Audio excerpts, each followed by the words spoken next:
Hello and thanks for joining us as we continue our special NITV and SBS coverage of January 26. I'm Natalie Armat and joining me for the next hour or so as we take a look at what will be happening around the country today and reflect on what it all means is SBS presenter Darren Murrah. Welcome, Darren. So great to have you with us this morning. It's my great pleasure to be here, Nat. And of course, such a beautiful way to start the day here on NITV and SBS with that glorious sunrise ceremony. Oh, it was stunning down there by the beach, the waves in the background. I thought the energy, the vibe was right and the comments were so hitting as well. Yeah, JANKE gets all the good gigs, but look, I absolutely love that sunrise ceremony, which has become a real tradition for us here at NITV, because we know, of course, it can be a really difficult day, January 26th, but for many Indigenous people, including myself. So I think it's so great that we can start the day so strongly in such a positive manner, of course, strong in those cultural performances. How great was it hearing Kev Carmody sing? But also, as you say, the amazing and powerful discussions. And I think just that opportunity to have those nuanced debates and go in depth is a really important way to set up this day. I mean, you and I both work in news, so often we can only kind of hone in on the headlines and the shorter sound bites. But what I love about what the sunrise ceremony presents is that opportunity to sort of hear a range of different Indigenous perspectives and also some non-Indigenous perspectives. Great hearing from Kerry O'Brien, of course. Yeah. An absolute, giant in our field to hear his perspectives as a non-Indigenous person on the day. Absolutely, and it really hits to the point that it's a day of complexities. It's a day of different perspectives, and it's a day of expressing your perspective respectfully and asking someone else what their perspective is and trying to find common ground and moving forward together. And I think if we can continue to do that as a nation, then we're putting ourselves in a pretty good position. Absolutely. So on that, Darren, as a non-Indigenous person, what are your perspectives? And I know that's a big question to ask you early on January 26th, but what are your perspectives on this day? Look, I think Australia Day needs to start with Australians of all backgrounds opening their hearts, opening their minds, considering someone else's perspective. And that can be as simple as having a chat with somebody you're sitting next to at a barbecue, or perhaps if you go to one of the rallies today, just go down and ask someone why they're there. What are you doing here? I think that's what I take out of Australia Day.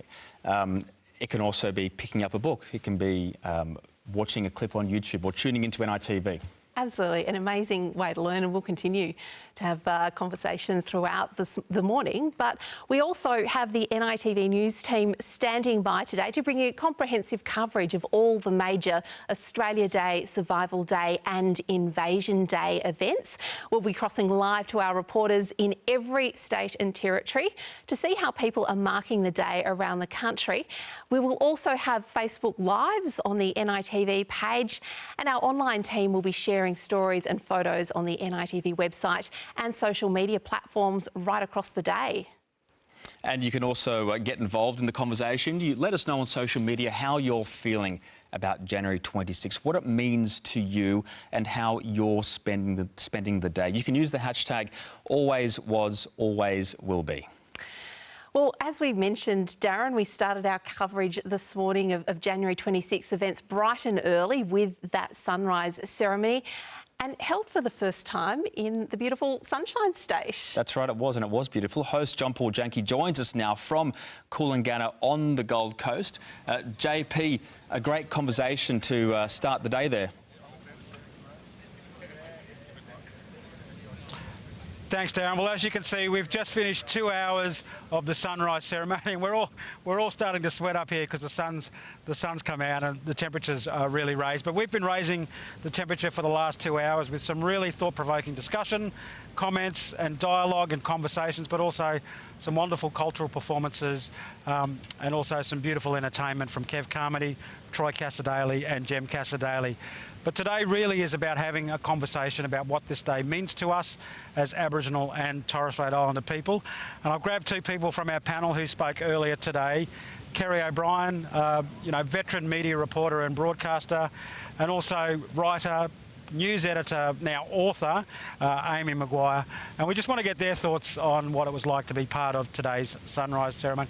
Amy, your first time on the sunrise ceremony. Yeah. What did it like to be part of today? Yeah, I mean, I think it's really important to particularly have Aboriginal-led conversations. So I think that was what happened here. And as we said, you know, resetting the narrative and telling these stories on this day in our own way, I think is really important. So yeah, I thought it was a really good experience. I'm very humbled to be part of this panel. And for the first time, we were able to broadcast. Sorry, for the second time, we broadcast it out through Channel 10 and to a wider audience. How important is it that the wider audience hear these conversations and these discussions that we've been having for a number of generations? I think it's incredibly important because right now their conversation is stagnant. They're still questioning whether there should even be a celebration, whereas we're actually moving forward and actually pushing this conversation forward. So I think it's incredibly important that they listen first to us. Now tell me about your emotions on today. You heard some wonderful thought-provoking discussions from some of our icons of Indigenous Australia. Rhoda Roberts is hiding right behind me there, always bringing great conversation, but some beautiful performances. But also, you know, hearing Troy Cassar-Daley and Kev Carmody sing "From Little Things, Big Things Grow." What did that do to you? Oh, and it's incredible. Those you know, song as a form of storytelling, and that transcends sort of boundaries, but particularly, you know, thou shalt not steal and the messages behind big things, little things grow, talking about land rights as the core issue. Land justice is where we should be going. So I think it's, it was really emotional to hear those songs today. And Kerry, your first sunrise ceremony, of course, by the end of it, Rhoda Roberts was calling you Uncle Kerry, and I think that's got to be a Twitter hashtag by the end of the day. Does that give me any extra responsibility? Oh, it sure does, it sure does, especially off pay week, I think, especially off pay week. What was it like to be part of the sunrise ceremony for you? It was genuinely, it was an honour and a privilege, and it was an interesting kind of flip of the coin in a way for me when I think back through the decades of my adult life. That I was the only white person on the stage, and it's the opposite of what the norm has been, except that for most of the time of my lifetime, there's been no Indigenous person on the stage, and to me, NITV and a program like this, it represents a small precious stone, really, in the overall mosaic of what this country's history can be. And what we can achieve as a united nation, united within our diversity. I think as an example of that, and hearing the history in the voice of Kev Carmody, who has been so eloquent over so many decades, speaking a universal language and telling in many ways a universal story, because Australia is not the only home of repression. And it's not such a hard thing to face up to and acknowledge and learn about. It is a part of us. It's not that hard. Yeah, and of course we went out to a wider audience for the second time this year. How important is it that the wider Australian community hear the conversations that we've been hearing about, hearing our pleas for justice for so long, but also hearing how we can change the future? Well, ignorance breeds fear. Ignorance breeds prejudice. The more we can learn and the more examples we see of harmony as opposed to difference, the closer we can get to a kind of honest and comfortable position in our own lives. So to me, the wider the audience, the more diverse the audience you're able to reach, the better it is for all of us. Well, I think that's a great final comment to finish on from Uncle Kerry is what we're calling it. But it's been a magnificent 2 hours. The sun is coming up. We're starting to sweat a lot more. But thank you to everyone who performed. Thank you for the dialogue and discussion. Thank you to the dancers and performance of iconic Kev Carmody, Troy Cassar-Daley and Jem Cassar-Daley performing. So it's a big thank you from all of us here on Yukonbera and Bundjalung country. And it's been wonderful to be able to present this conversation and this story to the rest of Australia. So thanks for tuning in. Back to you, Darren, and back to you, Nat. Thank you. Thanks so much, JP. Thank you, JP. A beautiful way to start the day. Enjoy the sunny weather up there. Nat, and just as Kerry was saying there, it really does drive home the importance of music in storytelling too, doesn't it? Those performances that we saw this morning. It's not only a vehicle for storytelling, but also for binding people together. Music is something that we can all come together and enjoy and learn from. Absolutely, and for someone like Kev Carmody, I mean, from Little Things, Big Things Grow is really special to me. I'm actually descended from the Wave Hill area on my great-grandmother's side, so that's our story, and to be able to share that story of Vincent Lingiari through song, it's an amazing, and that's, again, I think, something that is so great about this day, that we have so many opportunities to share our Aboriginal culture through song, dance, storytelling. So yeah, something really special on a day, as we've said, that can be quite difficult. No doubt. Well, last night a special cleansing took place in the heart of Sydney on the anniversary of the eve of colonisation. For the 4th year running, an overnight vigil was held as part of the Sydney Festival. Yeah, it's a night of ceremony, performance and reflection, giving festival goers time to think about January 26th and what it means to be on Aboriginal country. Let's take a look at some of the highlights.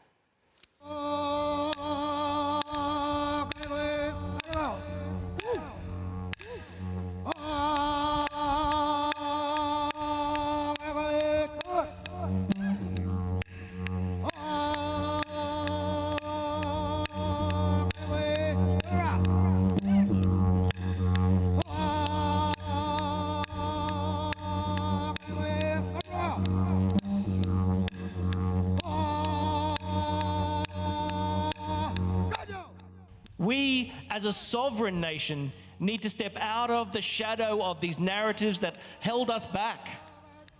Captain Cook, yeah, you go. $1, not even now. But also the idea of the 26th of January, that somehow, was it 12 ships or 11 ships? I forget now. But those ships are the beginning of time somehow. Like we were just waiting for him to, that first fleet to just arrive and somehow discover us. We can let that go.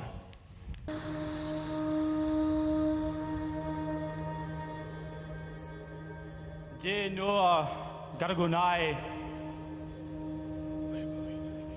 bawi nini nini maulu yagu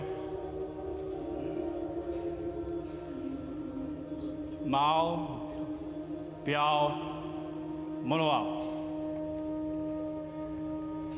Gui Daru, Naragu Dala, Wijini Giara, Biao, Baibwani Guagu.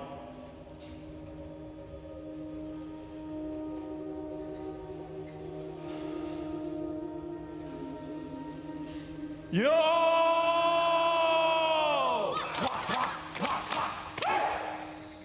If my posts got as many hits as my culture has taken, I'd be Insta-famous. I'd have my own show called Keeping Up with Luke Curry Richardson. You know, that uninteresting type of show that has people interested type of take. Instead, I'm the protagonist in this oppressive system, got me all messed up starring in Prison Break. If people beat on my like buttons like police, brutally bash and beat our beautiful black bodies blue, I'd have the most liked content this country ever did view.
Wow, what a beautiful and moving performance we saw there at Barangaroo last night. And we also briefly saw the men's unity dance in that clip, and we'll hear more from creative producer Dean Witters a little later in the show about that special performance. But one of the things I love, again, the vigil, as we said, it's the 4th year and certainly a little bit more restricted due to COVID restrictions this year, but still great to see so many non-Indigenous people heading down there to Barangaroo to take part, to show their solidarity with Indigenous people, to reflect on what it means on the eve of January 26th, the day that everything changed, and I guess really to join in and share our stories. And I know that's something that resonates with you personally as well, Darren. It really does, yeah. I mean, how I feel about Australia Day has evolved over my life. I'm approaching 40, and the way I feel about it now is not how I felt about it when I was 20. And my family has been on a bit of a journey as well, understanding more about our heritage. My auntie Deb, hopefully she's at home watching, she has been doing our family tree, and she's traced what we believe is an Indigenous link. Wow. Back to northern New South Wales. And it's a fascinating thing because it's forced me to question what the meaning of that is. And I think it's this.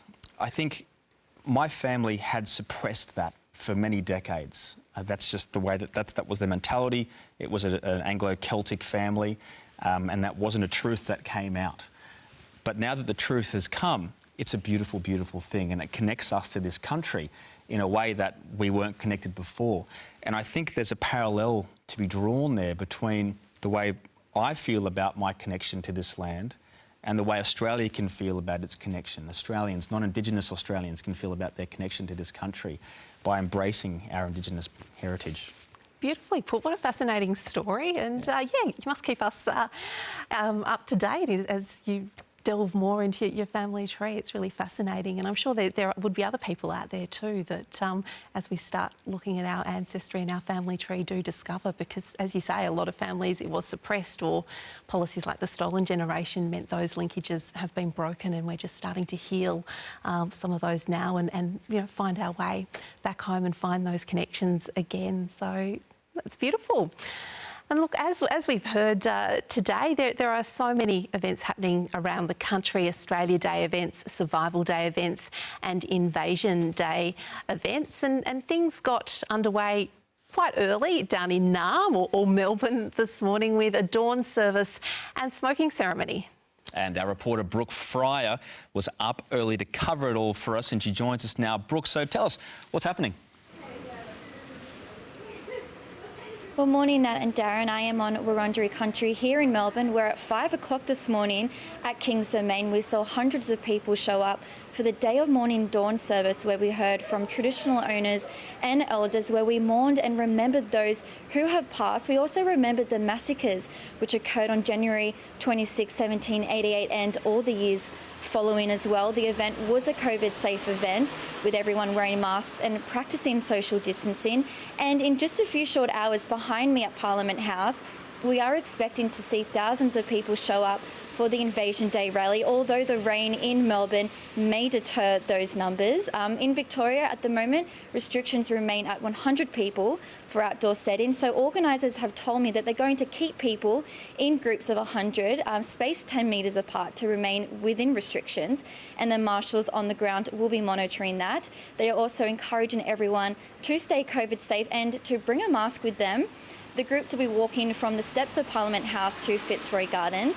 Now, the walk normally takes about 10 minutes, but groups will be taking their time with the main message that Australian land always was and always will be Aboriginal land. And then after the march finishes, everyone will attend the Share the Spirit festival. It is a sold-out event, but NITV will be live streaming that on Facebook for people who want to tune in. Nat, Darren? Thank you, Brooke Fry in Melbourne there, and looking forward to your reports throughout the day. Well, every year in the lead up to January 26, there is always plenty of discussion and debate around our National Day, and Darren, this year certainly no exception. No, it wasn't, Matt. I mean, we had Cricket Australia's bold and forward-thinking decision to drop Australia Day from their branding for this particular day, and then of course Scott Morrison's reaction to that. And I do know that you were somewhat involved with the decision for Cricket Australia. Full disclosure, I'm actually on the Cricket Australia's Indigenous Advisory Panel that gave that advice to Cricket Australia about, you know, some of the measures, and of course changing the branding or not referencing January 26 was just one, and a number of things that Cricket Australia are doing at their games, you know, across this long weekend. But yeah, just a little bit disappointing, I think, to you know, be accused of playing politics, when really the decision was more about inclusion and acknowledging that this day is a bit of an uncomfortable one for a lot of Indigenous people, and wanting to make the environment at games a little bit more inclusive, and starting a conversation about equality, which is ultimately, that's at the heart of what we should be doing on our National Day. So yeah, but you know, hats off, I think, to Cricket Australia for taking that advice and for standing firm. And I think, you know, they've said they're very comfortable with the decision to drop that branding, and certainly it has started the conversation. And also great to see the sporting world and also the corporate world, to a degree, taking a lead on this issue as well, and showing that they're actually ahead of the politicians on this matter. Absolutely. I feel confident that, you know, cricket will be seen as being on the right side of history on that one. Well, last night, our current affairs program, The Point, also explored the controversy that surrounds January 26. Let's take a look at some of the highlights. Every year we have these conversations around Invasion Day, Australia Day and Change the Day. You know, a lot of mob that I know sort of moved on from the Change the Day conversation 2 or 3 years ago, and media has not reflected that in any real way. And so for mainstream Australia to go, this is really great, you know, it's a step in the right direction, when, you know, moving from young, which, you know, you said like a lot of people didn't like, but one, I think not only is that not true when we're talking about Indigenous, non-Indigenous relations, that's not true when we're talking about Australia in any capacity. If anything, you know, politics has become more divisive, and these sort of symbolic gestures to say, we want us to all be one, but only if we all agree, even though you're not consulted, even though you're not a part of it, even though the legitimate concerns that people are raising are dismissed at every turn. You know, here you go, have this anthem that you don't like. And for me, I think really it was just, they got tired of being embarrassed about blackfellas not singing the anthem at football games, and are like, yeah, let's throw them a bone and hopefully they won't embarrass us on the international stage again. I don't actually think it was a sincere gesture in any way, shape or form. This particular day, January 26, and what it represents to us, and if people are to celebrate it, it's simply like dancing on the grave of our ancestors. That comment by the Prime Minister is like rubbing salt into weeping wounds that this nation has not healed yet. And I think that this country, the more we endure with January 26th, the more it highlights that we have a lot of healing to go. A healing between, you know, the Australian people and First Nations peoples, and where we fit in this national narrative and our rightful place. I don't think we can create a fair, just Australia without dealing seriously with the issues of reconciliation. It's a wound that has to be addressed first, I think, before we begin to really look into what modern Australia looks like. The conversation about migrants and refugees who themselves have horrific histories is undeniable. But this conversation about them getting their citizenship, you know, on the 26th of December is one of the areas that I think highlights the tension between the tension of arriving into a country that already has a long, deep history of civilization, and having that interrupted by colonialism. So there is really a lot of conversations to happen within migrant communities, I believe, and I think part of it is, first of all, internal work about our own role in furthering systems of oppressions in this country. For many of us, and particularly myself tomorrow, we're marching for our ancestors, and we're marching for being the survivors of those ancestors, and recognising that tomorrow is a day of mourning. And with the cap being at 500, we definitely know that there are going to be more than 500 people there tomorrow. And we are expecting more than 500 people being there tomorrow because it is a day that we must stand in solidarity as one, and we must make sure that we are demanding justice, you know, for the lives, bodies and lands on this country. Well, as we just heard there, for many Indigenous people, January 26th is a day of protest. And it's a tradition that dates back to the Day of Mourning in 1938, when Aboriginal leaders gathered in Sydney to raise awareness about the injustices faced by First Nations people. Large crowds expected to attend marches and rallies right around the country today, despite coronavirus restrictions in some states. In Sydney, organisers are expecting a big turnout to the Invasion Day rally, despite a 500-person cap on protests. And Ryan Little is at the Domain. Ryan, thanks for joining us. How are things shaping up there? Thanks for having me, Darren. Yeah, we're down here at Jabba Gully, or the Domain. It is a quiet morning so far, but I think we've probably seen at least 100 or plus so people here already. Organisers are doing their best to keep them separated so that we abide by social distancing observations. I'm of course here with Uncle Dave Bell, who's an organiser. Uncle Dave Bell, I understand you've already spoken to authorities this morning. What have they said to you? Yeah, our accolades have come down and talked to us, and we're going to bring all the organisations to get together. They've said after 500 people, they're going to start putting fines out and move on notices, and after that they're going to make arrests. So, you know, I mean, we're going to have a little briefing amongst our organisers ourselves, how we're going to support this social distancing. Our number one priority is safety for our people and everybody that comes here as well, you know what I mean? We are not going to put people in moral danger, and, you know, we lead this in a safe environment.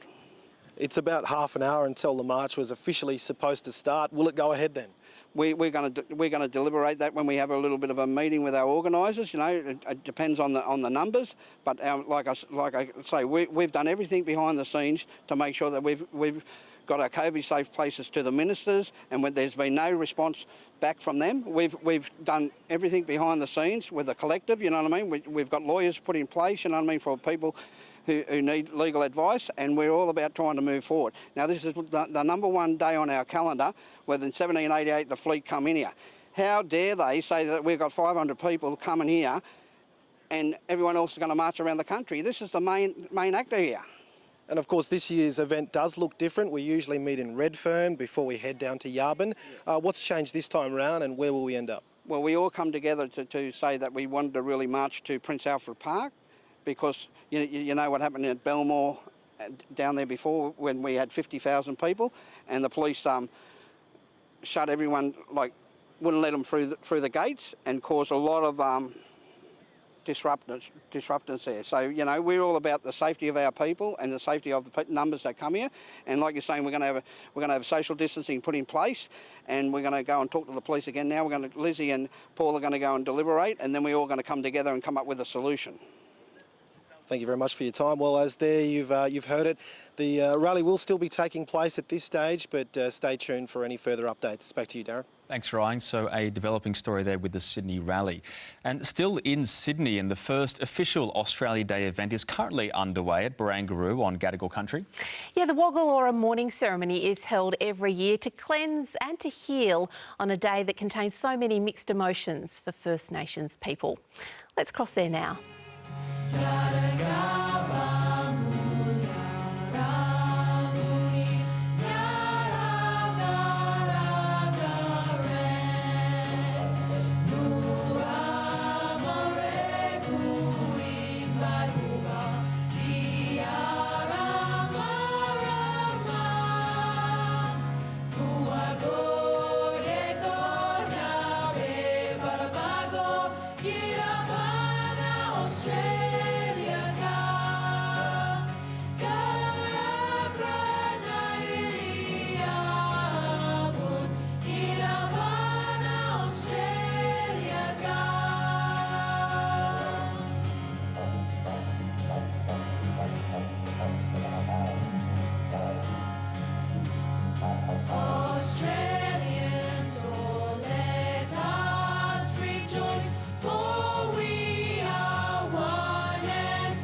That's all from us at Barangaroo and the Woogalora morning ceremony. Stay with us. And there you go. That was the closing stages of the Woogalora morning ceremony, and beautifully timed to hear the anthem performed there. Of course, one of the first times we've heard it since the wording was changed over the new year to one and free rather than young and free. That's right, yeah. A very small change and itself quite debated about whether that really does mean anything. But hearing the anthem sung in First Nations language, I think is so beautiful. I mean, my personal preference would be for the anthem to be sung bilingually all the time. Absolutely. That's the change I think we need that would really make a difference, wouldn't it? Well, of course, last night, the 2021 Australian of the Year Awards were announced, and some great news, Darren. All of the winners were women from diverse backgrounds. Yeah, a 26-year-old sexual assault survivor and advocate from Tasmania has been named this year's Australian of the Year. Grace Tame was instrumental in overturning a law that prevented victims from speaking out even after the perpetrators were found guilty. She dedicated the award to all survivors of child sexual assault. I remember him saying, "Don't tell anybody." I remember him saying, "Don't make a sound." Well, hear me now. Using my voice amongst a growing chorus of voices that will not be silenced. Let's make some noise, Australia!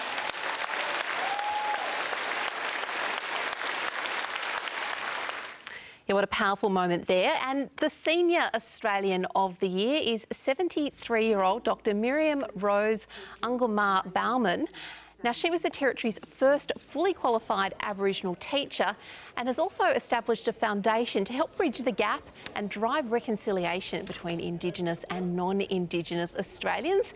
And she used her acceptance speech to urge people to take time to listen so they can better understand Indigenous culture and communities. We have lived in this great country for many thousands of years, and 200 years ago we began to interact with white fellas, and now Australia has become multicultural. Since then, we have adopted to a new way of living. We learned to speak your English fluently. For years, we have walked on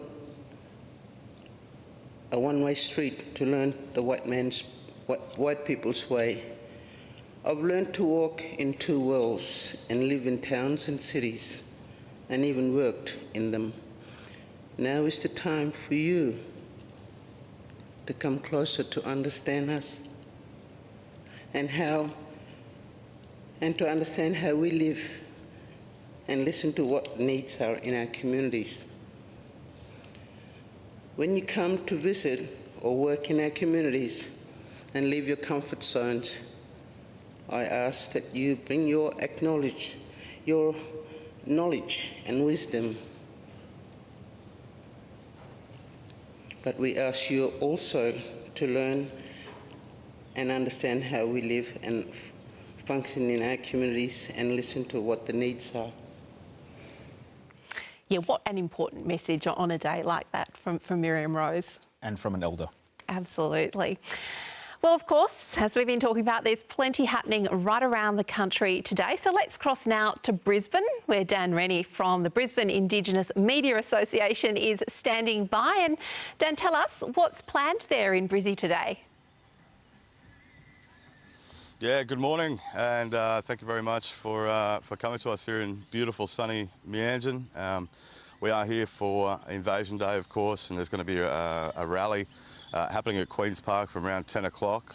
Before that, though, we'll be having the flag raising ceremony up here at Jaggera Hall, and that will go for a couple of hours, and then, of course, all the mob will be heading up to Queen's Park for some speeches, some food, and getting ready for the march, the big march that we always have here in Meanjin, right through the middle of the city, and we'll end up here in beautiful Musgrave Park. So look, it's going to be a big day, a safe day as well. It's a peaceful protest, as it always is, each and every year. There'll be COVID-safe things in place, including face masks, all important. Of course, hand sanitizer, and we'll be enforcing social distancing. So if you're sitting at home, umming and ahhing about whether to come down, it is going to be COVID-safe, even though initially the COVID-safe plan was rejected. We had all the things in place from the organisers, YVONNE and Bo Spearham, along with WAR, the Warriors for Aboriginal Resistance. So, look, it was rejected. It's going to go ahead, and everything will be in place for a COVID-safe and peaceful rally here in Brisbane and march to Musgrave Park. On a personal level, for myself, this is a day of mourning, reflection. You know, we talk about the pain that our people have felt. My story's, you know, not unique to many around the country. You know, my birth mother was taken away. This is a practice that still continues to this day. And while this day is celebrated as the national day in this country, Aboriginal Torres Strait Islander people do not feel included. We want to get rid of Australia Day, we want to abolish Australia Day. And I think we leave it until we actually have something we can celebrate, you know, something for everybody, whether that's a treaty process or if that's you know, this country becomes a republic. You know, we need something we can celebrate all together. And until then, I don't think we look at a national day in this country, because the mainstream know that this is painful and they continue to do it. So we need to take a stand on days like this, when the cameras are on us, when the people are out. This is the time where we make a stand. This is the time where we make a change. And we're not just doing it today, we're doing it 365 days of the year. So because the cameras are on and the people are watching, this is the time where we need to be staunch. We need to stand up and say enough is enough. Also here in Brisbane, I'll be a part of the Original 100. It's our annual countdown of First Nations music. You know, the stuff that mainstream don't want to pick up on. I was a little bit horrified to see the list on Triple J's Hottest 100 or Whitest 100, as it's been called. You know, there was no Moesha, no Barker, no Thelma Plum, no Aboriginal. You know, what's going on, people? But you'll hear all that here on 98.9 FM in Brisbane, here in Meanjin, Murray Country. You can tune in online at www.989fm.com.au. So crank it up in the park if you've got a speaker down here. If you're in the march, crank the music up. It's going to be a deadly day. And again, I urge everyone to come down and be a part of the Invasion Day rally and march here at Musgrave Park in Meanjin. Back to you, Nat.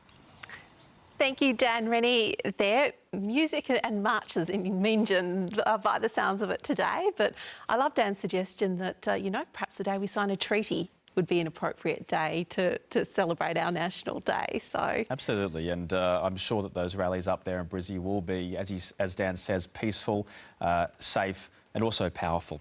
Well, former rugby league star Dean Widders led a special performance of the men's Unity Dance at last night's vigil in Sydney. The dance is regularly held before the annual Indigenous All-Stars match, and Dean spoke to The Point about the meaning behind it.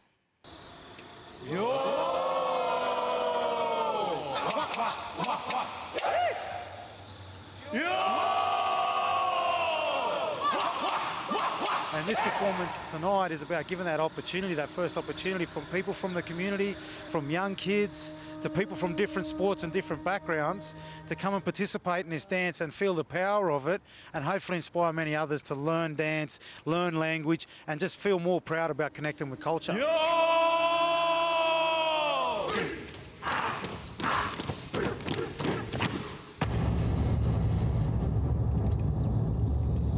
Well, we're on a place here named after a famous Indigenous woman, and I believe our men have to be strong so that they can hold our women up. So this is about our men coming together to celebrate the night before those ships arrived hundreds of years ago that belonged to our people, and our people were united. And tonight it's symbolic that we unite all these young men and they do something to show strength so we can hold our women up.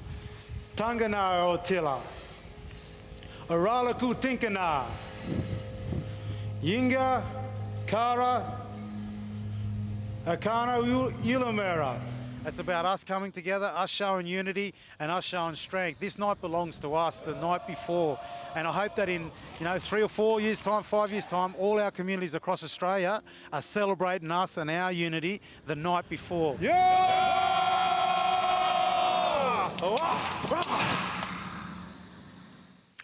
Well, around the nation today, Welcome to Country ceremonies will be held as part of January 26 events, highlighting the cultural significance of a place to the traditional custodians of the land. Jennifer SCHERER takes a look at how ceremonies are changing shape, bringing personal stories into the mix. I'd like to welcome everyone here today to Gadigal land. It's an invitation and an education, and when Brendan KERRY performs a Welcome to Country, it's also an acknowledgement of an unjust past. My mother, she was 5 years of age when they literally grabbed her from her mother's arms, and from there they spent 2 weeks in a jail cell, and then they were all shipped to Cootamundra Girls' Home. And that story is strikingly similar to his own. A proud Marrawara Barkindji man, he weaves his own experience into his ceremonies. I feel it appropriate when you're being welcomed by somebody, you need to know a little bit about who they are. So I was born at Crown Street Women's Hospital at Surrey Hills in 1971, and I was taken away from my mother in that hospital. I never saw her again. January 26 is seen as a day of mourning for many First Nations people. To me, these shorelines represent the continual connection of the First Nations. And local leaders want the impact of Captain Cook's landing to be properly reflected on. This is ground zero for impact of colonisation. So for me, the way that I practice Welcome to Country is always giving honour to those elders that have gone before us. For Ngawi Carolyn Briggs, her ceremonies in Melbourne are intended to remind non-Indigenous Australians of the country's pre-colonial history. Understanding that we still exist, we're still here, always was, always will be, and we needed to get that reflected out to the broader community. Robbed of his connection to country as a child, Brendan KERRY wants to share the story of his search for identity. One of the things with stolen generation people is we're trying to find where we belong. It's more or less sitting on the outside of the fire of the ring of circle while you've got your mob in the middle, and then slowly, making that connection. He hopes his Welcome to Country can ensure errors of the past are not forgotten. And that brings to an end our time this morning, but stay tuned to NITV and SBS throughout the day as we continue our coverage of January 26.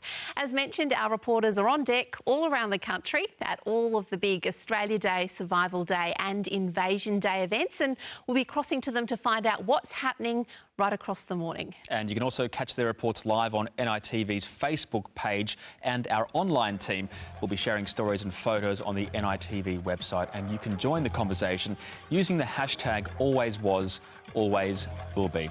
Goodbye for now. Thank you, Darren, and I'll be back throughout the morning with more updates. We'll see you then.